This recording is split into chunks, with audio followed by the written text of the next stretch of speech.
Hiroshima and Nagasaki, the day the world changed. Part 1. The world before the bomb. In the summer of 1945, the world stood at the edge of a new and terrifying era. The Second World War had raged across continents for nearly 6 years, leaving cities in ruins, families torn apart, and more than 60 million people dead. Across Europe, the fighting had finally come to an end after Nazi Germany surrendered in May 1945. Yet in the Pacific Ocean, another brutal conflict continued. The Empire of Japan remained locked in a desperate struggle against the United States and its allies. Neither side could have imagined that within a few weeks, two cities would become forever linked to the most destructive weapon humanity had ever created. Hiroshima and Nagasaki would become names remembered around the world, not only for unimaginable destruction, but also as enduring symbols of peace, remembrance, and the dangers of nuclear war. To understand why these events happened, we must travel back several decades before the bombs were dropped. During the late 19th century, Japan transformed itself from an isolated island nation into one of Asia's strongest industrial and military powers. After centuries of limited contact with the outside world, the Meiji Restoration of 1868 introduced sweeping reforms. Railways stretched across the country, factories multiplied, modern schools opened, and a powerful national army was built. Inspired by the industrial nations of Europe and North America, Japan rapidly modernized its economy and government.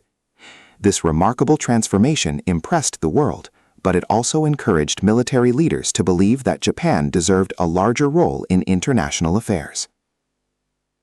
By the early 20th century, Japan had already demonstrated its military powers. Victories in the First Sino-Japanese War and the Russo-Japanese War shocked many Western nations, proving that an Asian power could defeat established empires.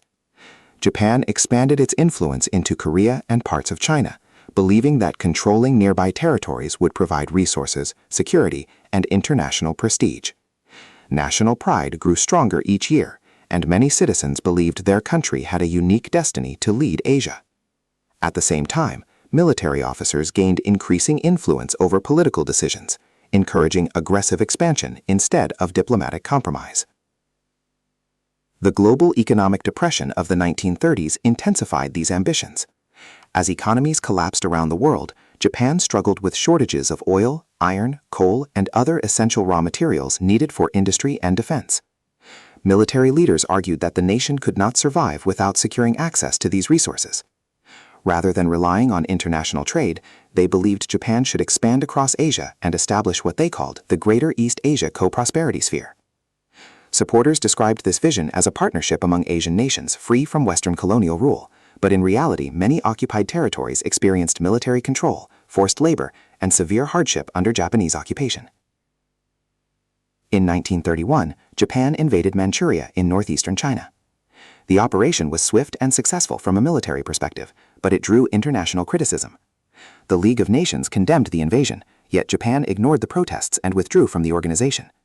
This decision marked an important turning point. Increasingly isolated from Western diplomacy, Japan relied more heavily on military power to achieve its national goals. Tensions with neighboring countries continued to grow, setting the stage for an even larger conflict. The situation escalated dramatically in 1937 with the outbreak of the Second Sino-Japanese War. Japanese forces advanced deep into China, capturing major cities and important transportation routes. The war became one of the bloodiest conflicts in Asia, causing enormous suffering for soldiers and civilians alike. Entire communities were displaced, industries collapsed, and millions of ordinary people found themselves trapped between advancing armies. Reports of wartime atrocities shocked observers around the world and further damaged Japan's international reputation. While conflict expanded across Asia, Europe was also moving toward war. Adolf Hitler's Germany was rebuilding its military despite international agreements that limited its armed forces after the First World War. Italy, under Benito Mussolini, pursued its own imperial ambitions in Africa and the Mediterranean. Gradually, Japan, Italy, and Japan found common strategic interests. Although separated by thousands of miles, these nations believed they could challenge the existing balance of global power. In 1940, they formally signed the Tripartite Pact, creating the Axis alliance that would oppose the Allied nations led by Britain, the Soviet Union, China, and eventually the United States. The United States initially tried to remain outside the growing conflicts overseas. Many Americans remembered the heavy losses of the First World War and believed another foreign conflict should be avoided whenever possible. However, American leaders watched developments in Europe and Asia with increasing concern. As Japan expanded into China and Southeast Asia, the United States imposed economic sanctions designed to slow Japanese military growth. These restrictions targeted exports of oil, steel, and other critical materials that Japan desperately needed. Instead of reducing tensions, the sanctions convinced many Japanese leaders that war with America might become unavoidable. By 1941, negotiations between Washington and Tokyo had reached a dangerous stalemate. Diplomatic meetings continued, but trust between the two governments was rapidly disappearing. Japanese military planners believed that if war came, they would need to strike first before America's industrial strength could be fully mobilized. Their strategy focused on delivering a surprise attack that would weaken the U.S. Pacific Fleet and provide Japan enough time to secure territories rich in natural resources across Southeast Asia. Early on the morning of December 7, 1941, hundreds of Japanese aircraft launched a devastating surprise attack against the American naval base at Pearl Harbor in Hawaii. Battleships were sunk, aircraft destroyed, and more than 2,000 American service members lost their lives. News of the attack spread rapidly across the United States, shocking a nation that had hoped to avoid direct involvement in the war. The following day, President Franklin D. Roosevelt addressed Congress, describing the attack as a date which will live in infamy. America officially declared war on Japan, transforming the Pacific conflict into a struggle that would eventually reshape the course of world history. Few people could have imagined that the decisions made during those desperate years would ultimately lead scientists to unlock the power of the atom. Even fewer could have predicted that two ordinary Japanese cities, Hiroshima and Nagasaki, would become the first and only places in history where nuclear weapons were used in war. The events that followed would forever change military strategy, international politics, scientific research, and humanity's understanding of its own destructive potential. Hiroshima and Nagasaki, the day the world changed. Part 2, The Pacific War, a conflict without mercy, 1942-1945.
Hiroshima and Nagasaki, the day the world changed.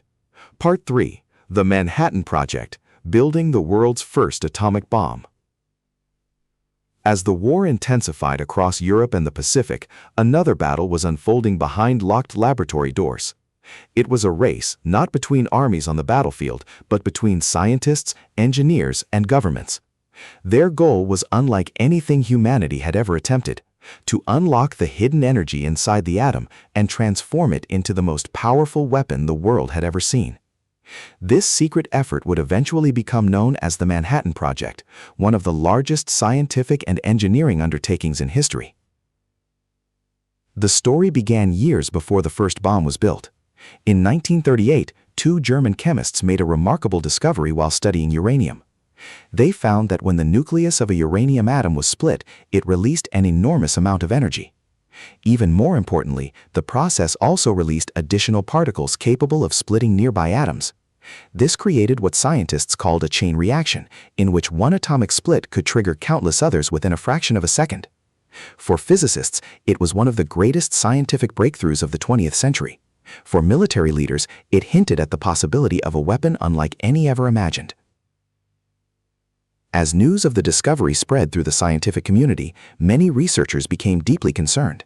Nazi Germany possessed some of the world's leading physicists, and Adolf Hitler's government had already demonstrated its willingness to pursue advanced military technology.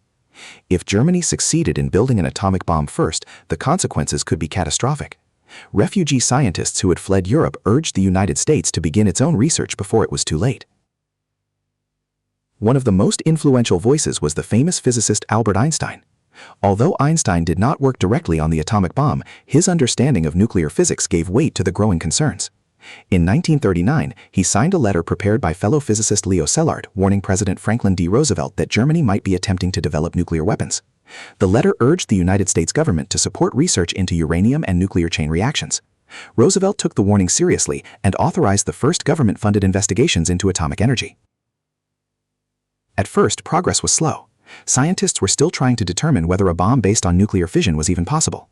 Laboratories at universities across America conducted experiments using small amounts of uranium, while engineers studied methods for producing the rare materials required. As World War II expanded, however, the project gained urgency. American leaders feared that every month of delay increased the chance that Germany could achieve the breakthrough first. In 1942, the American government officially organized the effort under the codename the Manhattan Project. General Leslie R. Groves, an experienced military engineer, was placed in charge. Groves immediately began building an organization unlike any the world had ever seen. Entire secret cities were constructed almost from nothing. Massive industrial plants appeared in remote locations. Thousands of workers arrived without being told exactly what they were building. Every aspect of the project operated under strict secrecy. Employees often knew only their individual tasks and had little understanding of the overall mission. One of the most important research centers was established in the isolated mountains of Los Alamos, New Mexico. Hidden far from major cities, the laboratory became home to many of the world's greatest scientific minds. Leading the scientific team was physicist J. Robert Oppenheimer, whose intelligence and leadership brought together experts from many different fields. Physicists, chemists, engineers, mathematicians, and military specialists worked side by side, solving problems that had never before been encountered. Life at Los Alamos was unusual. Families lived in a fenced community surrounded by military guards. Mail was censored, travel was restricted, and conversations about work were carefully monitored. Many researchers worked 16-hour days, driven by the belief that they were racing against time. They understood that failure might allow Nazi Germany to gain a devastating military advantage. Despite the pressure, the atmosphere also reflected excitement, curiosity, and the extraordinary challenge of turning theoretical science into reality. While scientists designed the bomb itself, enormous factories elsewhere focused on producing the materials needed for nuclear weapons. One facility at Oak Ridge, Tennessee, separated uranium isotopes using machines unlike anything previously built. Another site at Hanford, Washington, produced plutonium in giant nuclear reactors. These operations consumed vast amounts of electricity and employed tens of thousands of workers. Most employees never realized that their daily tasks were contributing to the creation of an atomic bomb. By 1944, it became increasingly clear that Germany was falling behind in the nuclear race. Allied intelligence gathered evidence suggesting that the German atomic program had failed to make significant progress. Nevertheless, the Manhattan Project continued at full speed. By then, the war against Japan had become increasingly brutal, and American leaders believed the new weapon might help end the conflict in the Pacific. Scientists eventually developed two different bomb designs. The first, later called Little Boy, used highly enriched uranium. It employed a relatively simple mechanism in which two pieces of uranium were rapidly forced together to create a supercritical mass, triggering a powerful nuclear explosion. Although its design was considered reliable enough that it was never fully tested before combat, producing enough enriched uranium proved extremely difficult. The second design, known as Fat Man, used plutonium and required a far more complex implosion system. Engineers surrounded a plutonium core with precisely shaped conventional explosives. When detonated simultaneously, these explosives compressed the plutonium into a supercritical state, producing a nuclear explosion. Developing this implosion method demanded extraordinary precision. Even a tiny timing error could prevent the bomb from functioning correctly. As months passed, scientists faced countless technical challenges. Instruments failed, calculations had to be repeated, new theories were tested almost daily. Yet gradually, confidence grew that the project was nearing success. The next step would determine whether years of effort had truly produced a working weapon. Before dawn on July 16, 1945, in the remote desert near Alamogordo, New Mexico, scientists gathered to witness the world's first nuclear explosion. The test was given the codename Trinity. Many observers stood several miles away wearing protective goggles, uncertain whether the device would even work. Some privately worried that the explosion might be larger than expected, while others feared complete failure. At 5:29 a.m., the countdown reached 0. For a brief instant, the desert became brighter than daylight. A brilliant white flash illuminated mountains more than 100 miles away. Seconds later, an enormous fireball rose into the sky, followed by the now famous mushroom cloud. The shockwave rolled across the desert, rattling observation bunkers and echoing through the surrounding landscape. The explosion released energy equivalent to approximately 20,000 tons of TNT. Many scientists stood in stunned silence. Some cheered. Others simply watched, realizing they had witnessed the beginning of a completely new era in human history. J. Robert Oppenheimer later recalled a line from the ancient Bhagavad Gita that came to his mind. "Now I am become death, the destroyer of worlds." Whether remembered exactly or interpreted later, the quotation reflected the profound emotional impact the successful test had not many who participated.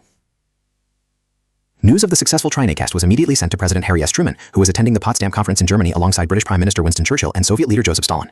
Truman now possessed a weapon unlike any other nation had ever held. The question facing him was no longer whether the bomb worked, but how, when, and whether it should be used. Military planners had already begun studying potential targets in Japan. They sought cities that held military importance but had not yet suffered extensive conventional bombing, allowing the weapons of things to be clearly evaluated. Several locations were discussed, including Kyoto, Kokura, Niigata, and Hiroshima. Weather, geography, military value, and expected visibility all became part of the planning process. Within only a few weeks, the final decision would be made. An American B-29 bomber would take off from the island of Tinian carrying the first operational atomic bomb in history. Its destination would be the city of Hiroshima. The world was about to enter the nuclear age. Hiroshima and Nagasaki, the day the world changed. Part 4. Hiroshima, the morning that changed the world. In the final days of July 1945, the war in the Pacific had reached a critical point. Japan's navy had been largely destroyed. Many of its cities had suffered devastating conventional air raids, and its economy was collapsing under a powerful naval blockade. Yet the Japanese government had not accepted the Allied demand for unconditional surrender. American military planners believed that every passing week meant more casualties on both sides. While diplomats continued searching for a political solution, military leaders prepared for a mission unlike any in history. Following the successful Trinity test, President Harry S. Truman authorized the use of the atomic bomb if Japan refused to surrender after the Potsdam Declaration. The order was carefully worded. The bomb would be used against a military target located within a city that had not yet been heavily damaged by conventional bombing. Officials believed this would demonstrate the weapon's unprecedented power and convince Japan's leaders that continuing the war would bring only greater destruction. Several cities were considered. Kyoto was initially discussed because of its industrial importance, but it was removed from the target list due to its extraordinary cultural and historical significance. Kokura remained a possible target because of its military factories and arsenal. Niigata, an industrial port, was also considered. Ultimately, Hiroshima became the primary target. The city served as an important military headquarters, contained transportation networks supporting Japan's armed forces, and had escaped the widespread firebombing that had devastated many other cities. Military planners believed its relatively undamaged condition would allow them to accurately assess the bomb's effects. Unknown to Hiroshima's residents, weeks of careful planning were taking place hundreds of miles away on the Pacific island of Tinian in the Mariana Islands. The island had become one of the largest American air bases in the world. Long runways stretched across the landscape, supporting hundreds of B-29 Superfortress bombers that carried out daily missions over Japan. Among those aircraft was a specially modified B-29 assigned to an extraordinary mission. Its commander was Colonel Paul W. Tibbets, Jr., an experienced pilot chosen for his leadership and flying skill. Before the mission, Tibbets named the aircraft Enola Gay after his mother. Few people outside the highly secretive military program understood what made this aircraft different from every other bomber parked on the airfield. Technicians worked through the night preparing the uranium bomb known as Little Boy. Unlike conventional bombs, Little Boy represented years of scientific research, industrial production, and extraordinary secrecy. It weighed nearly 5 tons and measured more than 10 feet in length. Although its design had never been tested in a full-scale explosion, scientists believed it would function reliably because of its relatively simple mechanism. Security surrounding the mission remained exceptionally tight. Crew members received only limited information until shortly before takeoff. Some knew they were carrying a revolutionary new weapon, but few fully understood its destructive potential. Weather reconnaissance aircraft departed ahead of the bomber to report cloud conditions over the target cities. Clear skies were considered essential because the bombardier needed visual confirmation before releasing the weapon. Just after midnight on August 6, 1945, activity increased across North Field on Tinian. Mechanics completed final inspections while ground crews fueled the aircraft. Navigators reviewed maps one last time. Pilots checked instruments and emergency procedures. The atmosphere was serious but calm. For many crew members, this appeared to be another dangerous combat mission, although they sensed its unusual importance. At approximately 2:45 a.m., the Enola Gay lifted off from the runway, carrying 12 crew members and the most powerful weapon ever placed aboard an aircraft. 2 additional B-29s accompanied the mission. One carried scientific instruments to measure the explosion, while another documented the operation with cameras and observation equipment. Together, the aircraft headed north across the Pacific, toward Japan. During the long flight, the crew maintained radio silence whenever possible. Shortly after takeoff, Navy Captain William Parsons completed the final arming procedures for Little Boy while the aircraft remained in flight. This precaution reduced the risk of an accidental explosion during takeoff. Working inside the narrow bomb bay under difficult conditions required both precision and remarkable composure. Once the bomb was fully armed, there would be no turning back. Meanwhile, dawn broke over Hiroshima. The city awoke beneath clear summer skies. Workers prepared bicycles for the journey to factories. Students gathered for school or wartime labor assignments. Shopkeepers opened their businesses. Streetcars began their daily routes through neighborhoods filled with homes, offices, schools, and military facilities. Like millions of people living through wartime, residents had grown accustomed to occasional air raid warnings. On that particular morning, however, only a small number of American aircraft appeared on radar. Because only a few planes were detected, officials concluded that no major bombing raid was underway. Air raid alarms that had briefly sounded were canceled. Many residents left shelters and returned to their normal routines. Parents prepared breakfast. Office workers arranged documents on their desks. Doctors began morning rounds inside hospitals. Children laughed as they walked along familiar streets. Few could have imagined that within minutes their world would be transformed forever. As the Enola Gay approached Hiroshima, Bombardier Major Thomas Farabee carefully aligned the aircraft with the aiming point, the distinctive T-shaped IOE bridge located in the center of the city. Weather conditions were excellent. Visibility stretched for miles. Everything proceeded exactly according to plan. At precisely 8:15 a.m., Little Boy was released from the aircraft. The bomb began falling silently toward Hiroshima. For approximately 43 seconds, it descended through the clear morning sky. Most people below never noticed it. Immediately after the release, Colonel Tibbets ordered a sharp banking turn to escape the expected blast. The crew had practiced the maneuver repeatedly, knowing they would have only seconds to increase their distance before the explosion. Then it happened. A brilliant flash erupted above the city as the bomb detonated roughly 600 meters above the ground. Witnesses later described the light as brighter than the sun. For an instant, shadows were burned on walls and streets. Temperatures near the center of the explosion reached extraordinary levels, igniting fires almost instantly. A rapidly expanding fireball filled the sky, while an immense shockwave spread outward in every direction. Buildings nearest the blast were destroyed within moments. Roofs collapsed, windows shattered miles away. Streets disappeared beneath clouds of dust, debris, and smoke. Wooden houses caught fire almost simultaneously, creating hundreds of separate blazes that soon merged into larger infernos. Communications failed, telephone lines were severed, water pipes burst. Hospitals, schools, military offices, and homes suffered catastrophic damage. People farther from the center often had no idea what had happened. Many believed a conventional bomb depot had exploded. Others thought a massive earthquake had struck. Survivors emerging from damaged buildings found familiar neighborhoods almost impossible to recognize. Landmarks had vanished beneath smoke and rubble. Fire spread rapidly from block to block as strong winds fed the growing flames. From nearly 10 miles away, members of the Enola Gay crew looked back and saw an enormous cloud climbing higher into the atmosphere. The mushroom cloud continued rising until it towered about the city, visible from great distances across western Japan. Even experienced airmen who had witnessed countless bombing missions understood they were seeing something entirely different. Below, confusion quickly turned into desperation. Thousands of injured people searched for family members. Medical workers struggled to organize treatment despite severe damage to hospitals and clinics. Rescue efforts began immediately, but roads were blocked, equipment was destroyed, and many emergency responders had themselves become casualties. Yet the greater danger was not fully understood. Invisible radiation released by the explosion had begun affecting people across the city. Those who appeared only slightly injured would later become seriously ill, while doctors faced symptoms they had never encountered before. A new and terrifying chapter in medical history had begun. For the people of Hiroshima, the morning of August 6, 1945 would never truly end. It marked not only the destruction of a city, but also the beginning of the nuclear age, a moment that continues to shape global history, international politics, and debates about war and peace. Hiroshima and Nagasaki, the day the world changed. Part 5. The first hours after the explosion. For a few moments after the explosion, there was almost complete silence near the center of Hiroshima. Then, from every direction, came the sounds of collapsing buildings, spreading fires, and the cries of thousands of people calling for help. The city that had been alive only minutes earlier was now covered by smoke, dust, and debris. Roads disappeared beneath shattered timber, broken concrete, and twisted steel. Entire neighborhoods had been flattened so completely that it became difficult for survivors to recognize where familiar streets and homes had once stood. Those who had survived the initial blast faced an overwhelming challenge. Many were trapped beneath collapsed buildings, while others struggled to escape burning homes. Firefighters rushed toward the flames but discovered that water pipes had burst across much of the city. Fire engines could not reach many neighborhoods because roads were blocked by rubble.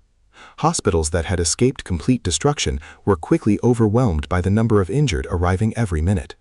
Doctors and nurses worked tirelessly, often without electricity, running water, or adequate medical supplies. Thousands of people instinctively moved toward nearby rivers, hoping to escape the intense heat and spreading fires. Hiroshima was crossed by several rivers, and their banks soon filled with exhausted survivors seeking relief from burns and dehydration. Many had walked long distances despite serious injuries. Some carried children. Others searched desperately for parents, husbands, wives, or friends. Throughout the day, countless families wandered through the ruins, calling the names of loved ones, hoping for an answer that often never came. Communication throughout the city had almost completely collapsed. Telephone lines were destroyed, government offices heavily damaged, and radio stations knocked out of operation. Local officials struggled to understand what had happened. Initial reports reaching Tokyo described an enormous explosion, but few could explain its cause. Some believed a large ammunition depot had detonated. Others suspected a new type of bomb, although almost no one imagined the true nature of the weapon. Outside Hiroshima, confusion spread rapidly. Railway workers noticed that trains traveling toward the city had stopped unexpectedly. Military commanders lost contact with local headquarters. Aircraft sent to investigate reported seeing an enormous cloud rising thousands of feet into the sky. Even experienced pilots found the scale of destruction difficult to comprehend. Entire districts appeared to have vanished beneath smoke and fire. Inside the city, medical personnel encountered injuries unlike anything they had previously treated. Many patients suffered severe burns caused not only by flames, but also by the intense thermal radiation released at the moment of the explosion. Clothing with dark patterns sometimes left visible marks on the skin because darker fabrics absorbed more heat than lighter ones. Doctors struggled to understand why some people who appeared relatively unharmed gradually became weaker over the following hours and days. As daylight faded, thousands of fires merged into larger infernos across Hiroshima. Strong winds carried burning debris from one neighborhood to another, creating dangerous firestorms that consumed buildings still standing after the blast. Rescue workers often found themselves forced to retreat because the flames spread faster than they could control them. Many survivors spent the night outdoors along riverbanks or in open spaces, uncertain whether additional attacks might follow. Throughout the evening, groups of soldiers, police officers, volunteers, and ordinary citizens continued searching for survivors. They worked with almost no equipment, lifting heavy beams by hand and clearing debris using simple tools. Every successful rescue offered a moment of hope amid overwhelming tragedy. Yet many rescuers also became victims as they unknowingly entered areas contaminated by radioactive fallout, a danger that was not yet understood. One of the most frightening aspects of the disaster was the mysterious illness that began appearing among survivors. People who had escaped with relatively minor injuries suddenly developed fever, nausea, extreme fatigue, and unexplained bleeding. Hair began falling out in large amounts. Wounds that initially seemed manageable became increasingly difficult to heal. Physicians could not explain these symptoms because radiation sickness had never before been observed on such a scale. The invisible effects of nuclear radiation would continue affecting survivors long after the fires were extinguished. In the days that followed, rescue teams from nearby cities entered Hiroshima carrying food, water, medicine, and emergency supplies. What they found shocked even experienced military personnel. Entire districts had been reduced to ashes. Bridges remained standing while surrounding neighborhoods had disappeared. Schools, hospitals, government offices, factories, and homes lay in ruins. The scale of destruction exceeded anything produced by conventional bombing. The Japanese government urgently sought accurate information. Military investigators visited the city to determine what type of weapon had caused such extraordinary damage. Reports described a single bomb capable of destroying a large portion of an entire city. Scientists examined blast patterns, burned structures, and unusual medical symptoms. Although they suspected an atomic weapon might have been used, confirmation remained difficult until the United States made a public announcement.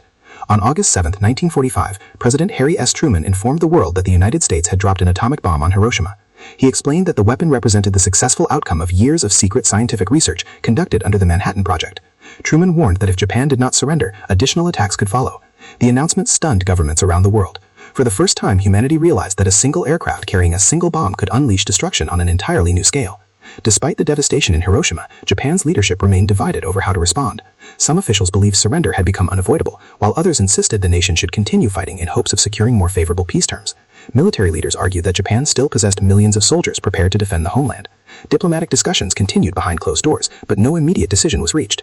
Meanwhile, on the island of Tinian, another specially prepared B-29 awaited orders.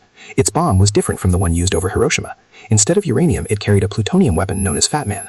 Military planners had already selected several possible targets, depending on weather conditions. If Japan did not surrender quickly, a second atomic mission would proceed. For the survivors of Hiroshima, however, the future had already changed forever. Families mourned loved ones whose fate remained unknown. Children searched among the ruins for parents who would never return. Doctors continued treating patients despite having almost no medicine left. Volunteers worked day and night to provide food and shelter, even as many of them began experiencing the mysterious symptoms of radiation exposure themselves. The tragedy of Hiroshima had become more than a military event. It was now a humanitarian catastrophe that challenged the conscience of the world. Yet unknown to most people living through those painful days, an even more devastating decision was only 48 hours away.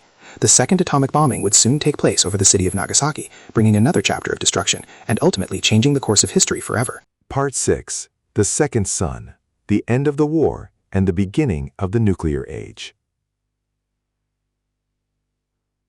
Begin by explaining that after Hiroshima, the Japanese government still had not surrendered. The United States believed another demonstration of atomic power might force Japan to end the war.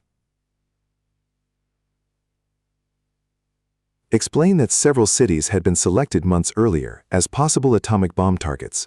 Nagasaki was not originally the primary objective. The intended target for August 9 was Kokura, an important military arsenal. Transition with suspense. History sometimes changes not because of strategy, but because of weather. Smoke from previous conventional bombings and heavy cloud cover hid the city below. The crew circled repeatedly, consuming precious fuel while searching for a clear opening. Military orders required visual confirmation before releasing the bomb. With fuel running dangerously low, the commander made one final decision.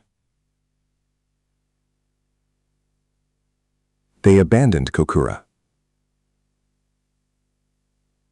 They turned toward the secondary target, Nagasaki.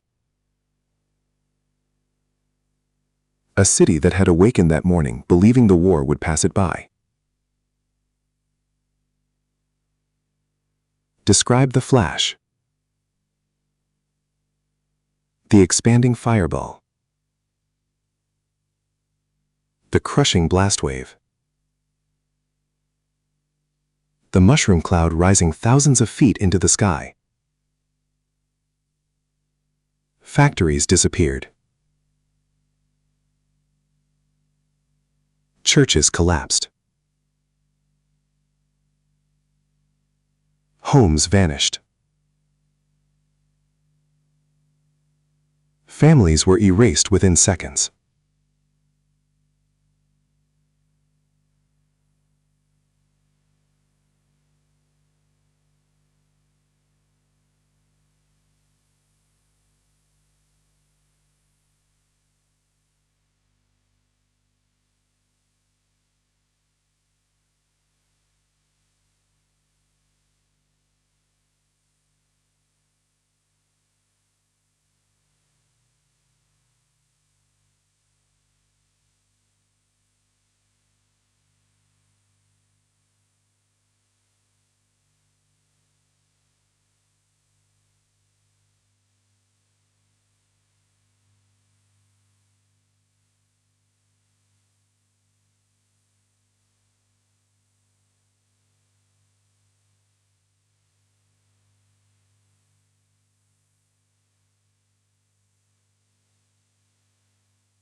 Part 7.